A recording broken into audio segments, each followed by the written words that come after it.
সুপ্রিয় দর্শক, আসসালামু আলাইকুম। আশা করছি আপনারা প্রত্যেকে ভালো আছেন। আজ 23 ফেব্রুয়ারি সোমবারের ভিডিওতে আপনাদের প্রত্যেককে স্বাগত জানাচ্ছি। আমি মুজাহিদুল ইসলাম। আজ বেশ কিছু মজার খবর রয়েছে। এর মধ্যে একটি হচ্ছে যে ইরান কেন আমেরিকার কাছে আত্মসমর্পণ করছে না সে বিষয়ে মার্কিন প্রেসিডেন্ট ডোনাল্ড ট্রাম্প বিস্ময় প্রকাশ করেছেন। সেই সঙ্গে থাকবে পাকিস্তান আফগানিস্তান সীমান্তে উত্তেজনা, সংঘর্ষ এবং সে ব্যাপারে ইরানের মধ্যস্থতা করার প্রস্তাব। আরও থাকবে ইরান আমেরিকা পরমাণু আলোচনার পরবর্তী পর্বের তারিখ নির্ধারিত হয়েছে সেই খবর, এবং ইরানের পক্ষ থেকে কঠোর হুঁশিয়ারি। তাহলে চলুন একে একে সবগুলো খবর জেনে নেই। মার্কিন প্রেসিডেন্ট ডোনাল্ড ট্রাম্পের মধ্যপ্রাচ্য বিষয়ক বিশেষ দূতের নাম হচ্ছে স্টিভ উইটকফ। তিনি বলেছেন যে মার্কিন প্রেসিডেন্ট ডোনাল্ড ট্রাম্প সম্পূর্ণ বিস্মিত হয়েছেন যে ইরান এখনো কেন আত্মসমর্পণ করছে না। ট্রাম্প নিজের মুখে বলেননি, কিন্তু উইটকফের বরাত দিয়ে এই খবর সমস্ত আন্তর্জাতিক গণমাধ্যমে এসেছে এবং বাংলাদেশের বিভিন্ন গণমাধ্যম এই খবর প্রকাশ করেছে। সেখানে ট্রাম্প এই বিষয়ে বিস্ময় প্রকাশ করেছেন যে এত অস্ত্র শস্ত্র আমরা মধ্যপ্রাচ্যে মোতায়েন করলাম, এমনকি 2003 সালের পরে এই মুহূর্তে মধ্যপ্রাচ্যে সবচেয়ে বেশি মার্কিন অস্ত্র, গোলাবারুদ এবং সেনা মোতায়েন করা হয়েছে। এত কিছুর পরেও ইরান এখনো কেন বলছে না যে আমরা অস্ত্র সমর্পণ করছি এবং তোমরা যেভাবে বলছো সেইভাবে আমরা আমাদের ইউরেনিয়াম সমৃদ্ধকরণ জিরো মাত্রায় নামিয়ে নিয়ে আসছে এবং তোমরা যা যা বলছো আমরা সেগুলো মেনে নেব। এই কথা এখনো ইরান কেন বলছে না? কিসের জোরে ইরান এরকম করছে? এই বিষয়ে ট্রাম্প বিস্ময় প্রকাশ করেছেন এবং অনেকটা হতাশা প্রকাশ করেছেন। এই খবর দিচ্ছেন তার বিশেষ দূত স্টিভ উইটকফ। তো উইটকফের এই বক্তব্য প্রকাশিত হওয়ার পরপরই ইরানের পক্ষ থেকে দুজন শীর্ষস্থানীয় কর্মকর্তা এর জবাব দিয়েছেন। একজন হচ্ছেন ইরানের পররাষ্ট্র মন্ত্রণালয়ের মুখপাত্র বাকাই। তিনি বলেছেন যে আমেরিকার আসলে হতাশ হওয়ার কথা এবং আমেরিকার ক্লান্ত হয়ে পড়ার কথা, কারণ তারা ইরানকে চেনেনি, ইরানের জনগণকে চেনেনি, ইরানের ইতিহাসকে তারা জানে না। বাকাই বলছেন যে ইরানে হামলা করতে আসার আগে, অর্থাৎ এই যে এতদিন 1 মাসের বেশি সময় ধরে এখানে মধ্যপ্রাচ্যে মার্কিন সমরাস্ত্র মোতায়েন, বিমানবাহী রণতরী মোতায়েন ইত্যাদি ইত্যাদি হামলার হুমকি, এগুলি করার আগে আমেরিকার উচিত ছিল ইরানের ইতিহাসটা একটু পড়ে আসা। তিনি বলেছেন এই ইতিহাস না পড়ে ডোনাল্ড ট্রাম্প মারাত্মক ভুল করেছেন। এখন এই ব্যাপারে বাকাই অর্থাৎ ইরানের পররাষ্ট্র মন্ত্রণালয়ের মুখপাত্র বিস্তারিত ব্যাখ্যা এখানে দেননি, কারণ তিনি ইরানি জনগণের উদ্দেশ্যে কথা বলেছেন, ইরানি সাংবাদিক সম্মেলনে প্রশ্নের উত্তর দিয়েছিলেন। তো ইরানের ইতিহাস হচ্ছে, অন্তত লিখিত ইতিহাস রয়েছে ইরানের 3000 বছরের ইতিহাস, এবং এই 3000 বছরে ইরান কখনো কোনো দেশের কাছে মাথা নত করেনি, কোনো দেশের করতলে থাকেনি। অর্থাৎ স্থায়ীভাবে ইরানের ইতিহাস খুঁজলে পাওয়া যাবে না যে 100 বছর বা 200 বছর বা 50 বছর সে বিদেশি কোনো শক্তির অধীনে ছিল। হ্যাঁ, ইরানের সাবেক রেজা শাহ সরকার মার্কিন তাবেদারে পরিণত হয়েছিল, কিন্তু সে ছিল ইরানি নাগরিক, তার পুরো সেট আপ ছিল ইরানি নাগরিকদের নিয়েই তিনি দেশ পরিচালনা করছিলেন। এবং ইরানের যে ভৌগোলিক যে শক্তিমত্তা, সেটি হচ্ছে ইরানের উত্তর এবং পশ্চিম এবং পূর্ব 3 দিক তার পাহাড় দিয়ে ঘেরা, এবং দক্ষিণে রয়েছে পারস্য উপসাগর। ফলে ভৌগোলিকভাবেই ইরানকে দখল করা, ইরানকে করায়ত্ত করা সম্ভব নয়। আর ইরানে সাময়িকভাবে হামলা চালিয়ে হয়তো 2-1টা স্থাপনার ক্ষতি করা যাবে, কোনো সামরিক স্থাপনা কিংবা পরমাণু স্থাপনার ক্ষতি করা যাবে, যেটা গত বছরের জুন মাসে মার্কিন বিমান হামলায় হয়েছিল। কিন্তু স্থায়ীভাবে ইরানকে নতজানু করা, ইরানি জনগণকে আত্মসমর্পণে বাধ্য করা, এটি কখনো হয়নি, ইতিহাসে অতীতে হয়নি এবং এখনো হবে না। এটি ছিল ইরানের পররাষ্ট্র মন্ত্রণালয়ের মুখপাত্রের বক্তব্য। আর ইরানের সশস্ত্র বাহিনীর chief of staff general Hatami তিনি বলেছেন যে আমি শুনলাম যে মার্কিন প্রেসিডেন্ট নাকি হতাশ হয়ে পড়েছেন, আর মধ্যপ্রাচ্যে যেসব মার্কিন সেনা মোতায়েন করা হয়েছে তারা নাকি বোরিং ফিল করছেন। তো জেনারেল হাতামি বলছেন যে বোরিং ফিল তারা করবেনই, বোরিং ফিল করতে করতে তারা আসলে টায়ার্ড হয়ে পড়বেন, কিন্তু এই দেশের বিরুদ্ধে তারা কোনো যুদ্ধের হুমকি বাস্তবায়ন করতে পারবেন না এবং তারা ইরানি জনগণকে কিছুই করতে পারবেন না। তিনি এখানে বলছেন যে ইরানে হামলা চালাতে আসার আগে মার্কিন প্রেসিডেন্টের আফগানিস্তান এবং ভিয়েতনাম যুদ্ধের কথা স্মরণ করা উচিত ছিল। ভিয়েতনামেও প্রায় 20 বছর যুদ্ধ করতে হয়েছে আমেরিকাকে এবং পরাজিত হয়েছে, আর আফগানিস্তানেও 20 বছর পরে অত্যন্ত নাকানি চুবানি খেয়ে অপমানজনক অবস্থায় এখান থেকে বিদায় নিয়েছে। এবং 2021 সালের 15ই আগস্ট, আপনাদের মনে থাকার কথা যাদের আন্তর্জাতিক সংবাদ সম্পর্কে সামান্য ধারণা আছে তারা জানেন যে এখন থেকে প্রায় 5 বছর আগে আমেরিকা আফগানিস্তান ছেড়ে কোনো মতে পালিয়েছিল। মানে সারা দেশ থেকে তালেবান এসে যখন আফগানিস্তানের রাজধানী কাবুল দখল করে নিল, তখন মার্কিন প্রেসিডেন্টের পক্ষ থেকে, আমেরিকার পক্ষ থেকে বলা হলো যে আমরা চলে যাচ্ছি, আমাদেরকে তোমরা টাচ করো না, আমরা বেশিক্ষণ থাকবো না। এবং ওই মুহূর্ত থেকেই তাদের কয়েক হাজার সেনা ছিল, এখানে মনে হয় 10-12 হাজার বা 15 হাজার সেনা ছিল। তো এই 15 হাজার সেনা সরিয়ে নেওয়ার জন্য তো একটু সময়ের প্রয়োজন হয়। 8 থেকে 10 দিনের মধ্যে তারা কোনো মতে তাদের সেনা এখান থেকে সরিয়ে নিয়ে বেঁচেছে। আর আমেরিকা আফগানিস্তানের সবচেয়ে বড় একটি ঘাঁটি করেছিল, বাগরাম বিমান ঘাঁটি। এই বাগরাম বিমান ঘাঁটিতে আমেরিকার অত্যাধুনিক সব যুদ্ধ বিমান, হেলিকপ্টার, গানশিপ এবং অনেক অত্যাধুনিক সমরাস্ত্র মোতায়েন ছিল। এগুলো তারা নিয়ে যেতে পারেনি। এবং যারা আন্তর্জাতিক খবর রাখেন তারা জানেন যে এখন থেকে 6-7 মাস আগে ট্রাম্প বলেছিলেন যে আমি বাগরাম ঘাঁটি আবার পুনরুদ্ধার করব।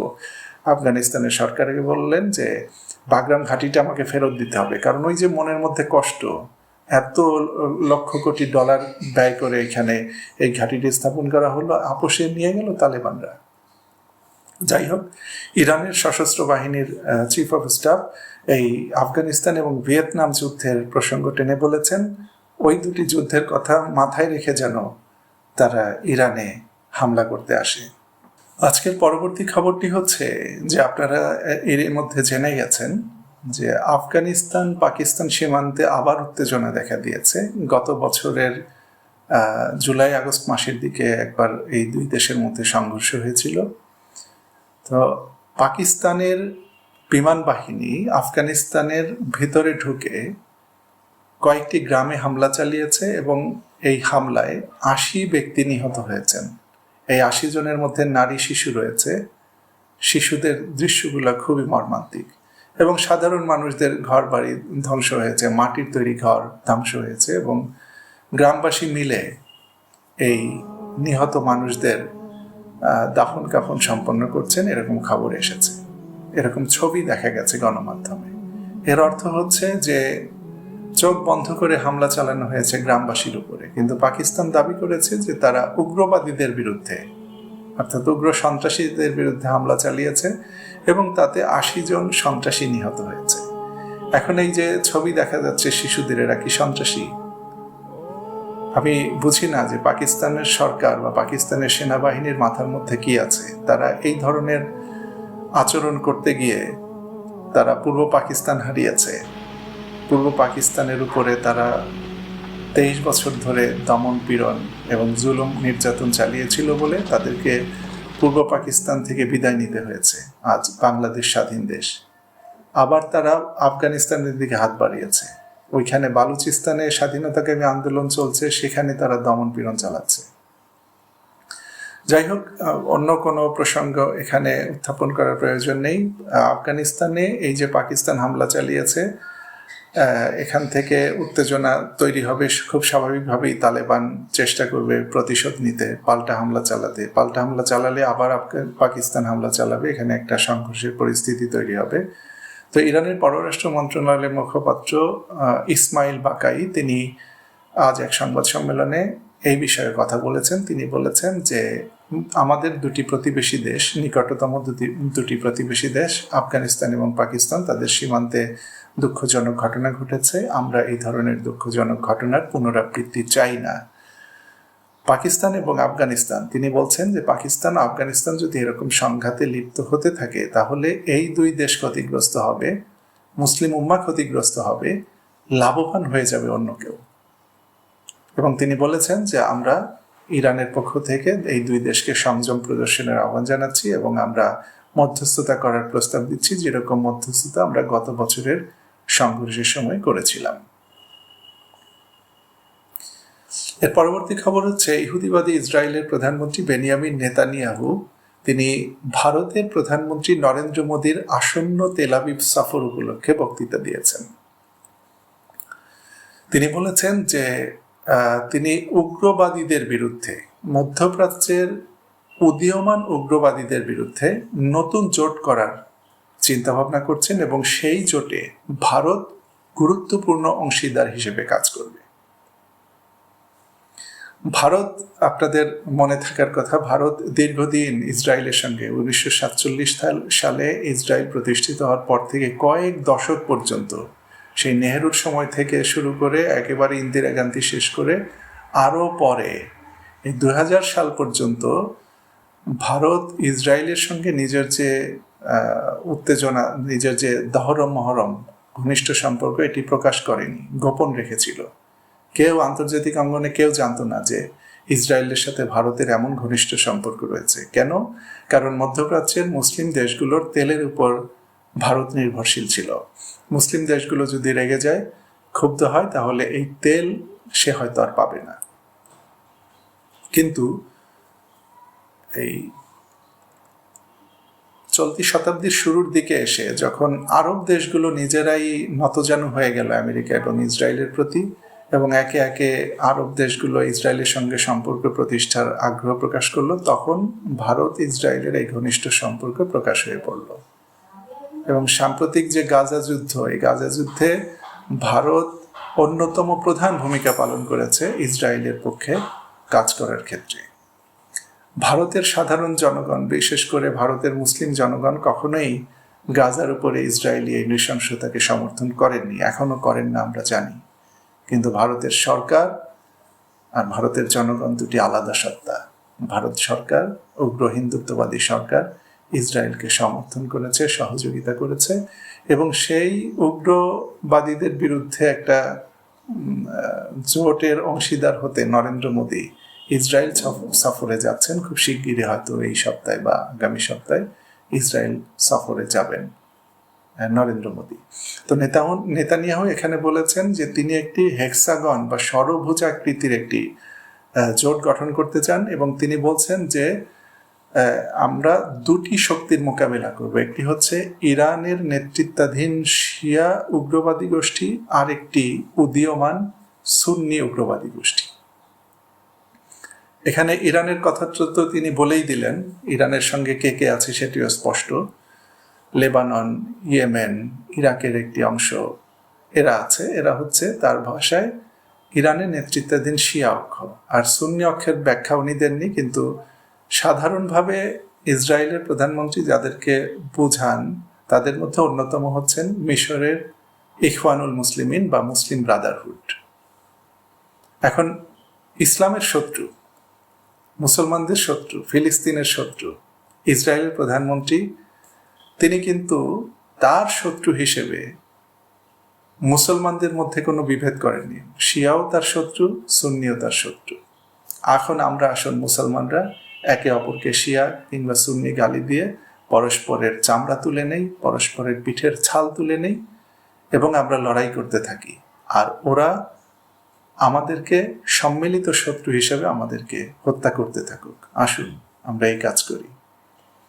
এখন দেখুন, বিশ্বের সমস্ত মুসলমান শক্তি, মুসলিম যতগুলো শক্তি আছে, মুসলিম যতগুলো দেশ আছে, কেউ কিন্তু এখন আর আমেরিকার সাম্রাজ্যবাদ, ইহুদিবাদ, ইসরায়েল এদের বিরুদ্ধে শক্তপোক্ত হয়ে দাঁড়ানোর মতো শক্তি রাখে, কিন্তু কেউ দাঁড়ানোর মতো সাহস করছে না। একমাত্র ইরান দাঁড়িয়েছে।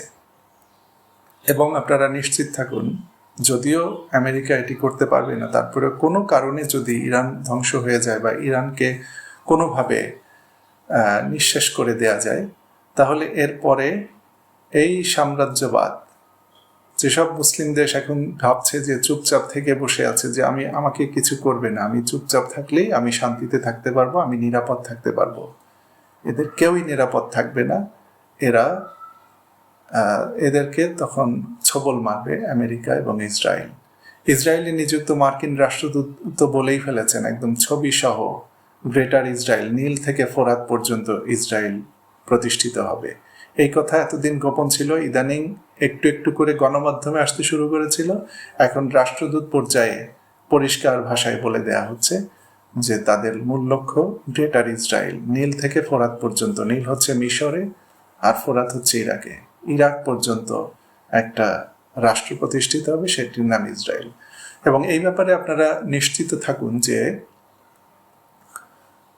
ইরান 1979 সালে ইরানে ইসলামী বিপ্লবের পর থেকে এখন পর্যন্ত ইরান যেভাবে রুখে দাঁড়িয়েছে ইসরায়েলের এই সম্প্রসারণকামী আচরণের বিরুদ্ধে, এই ইরান যদি রুখে না দাঁড়াতো, এই গ্রেটার ইসরায়েলের স্বপ্ন আরো বহু আগে বাস্তবায়িত হয়ে যেত। আজকের আলোচনা শেষ করব ইরান আমেরিকা পরবর্তী পরমাণু আলোচনার তারিখ সংক্রান্ত খবর দিয়ে। গণমাধ্যমে এসেছে যে ইরান ও আমেরিকা তাদের প্রতিনিধি দলদের মধ্যে যে পরবর্তী পরোক্ষ আলোচনা অনুষ্ঠিত হতে যাচ্ছে, সেটি আগামী বৃহস্পতিবার সুইজারল্যান্ডের জেনেভায়। দ্বিতীয় দফা আলোচনা জেনেভায় হয়েছিল, এবার তৃতীয় দফা আলোচনা জেনেভায় হতে যাচ্ছে। এবং এই আলোচনায় ইরানের পক্ষ থেকে শক্তিশালী প্রতিনিধি দল অংশ নেবে, আমেরিকার পক্ষ থেকে হয়তো স্টিভ উইটকফ আবার আসবেন। এবং সেখানে তাদের মধ্যে কি আলোচনা হবে সেটি নিয়ে আরব দেশগুলোর গণমাধ্যম এবং ইরানের গণমাধ্যম, পাশ্চাত্যের গণমাধ্যম বেশ আগ্রহ প্রকাশ করেছে। সেই আগ্রহটা এতদূর পর্যায়ে চলে গিয়েছে যে তারা বলতে শুরু করেছে যে এই আলোচনায় একটা চুক্তি হয়ে যেতে পারে, উভয় পক্ষ চুক্তির খসড়া তৈরি করে ফেলেছে। তো এরকম একটা প্রশ্ন আজকের ইরানের পররাষ্ট্র মন্ত্রণালয়ের মুখপাত্রের সংবাদ সম্মেলনে করা হয়েছিল। তো ইসমাইল বাকাই বলেছেন যে না, এরকম কোনো কথা হয়নি, এরকম কোনো কাজ হয়নি। তবে আমরা যেহেতু একটা আলোচনায় আছি, এক দফা ওমানে আলোচনা করেছি আর এক দফা জেনেভায় আলোচনা করেছি, দুই আলোচনা থেকে আমরা কিছু উপলব্ধি করতে পেরেছি যে আমেরিকা কি চায়। তো তাদের সেই চাহিদার ভিত্তিতে এবং আমাদের চাহিদার ভিত্তিতে আমরা একটা খসড়া তৈরির কাজ করছি, কিন্তু এটা এরকম ঘোষণা দিয়ে কোনো কাজ না। হয়তো আমেরিকাও করছে, তারা হয়তো লিখিত কোনো খসড়া নিয়ে অগ্রসর হবে, যাতে করে এই খসড়াটার উপরে আরও বেশি কাজ করা যায়। কারণ এতদিন তো মুখে মুখে কথা হচ্ছিল, এখন হয়তো লিখিত একটা ডকুমেন্টের উপরে আলোচনা হবে। তাহলে হবে কি, পরবর্তী আলোচনাগুলোতে ডকুমেন্টটাকে আরও সংহত করা যাবে এবং একটা পর্যায়ে গিয়ে চুক্তি হয়তো সই করা যাবে।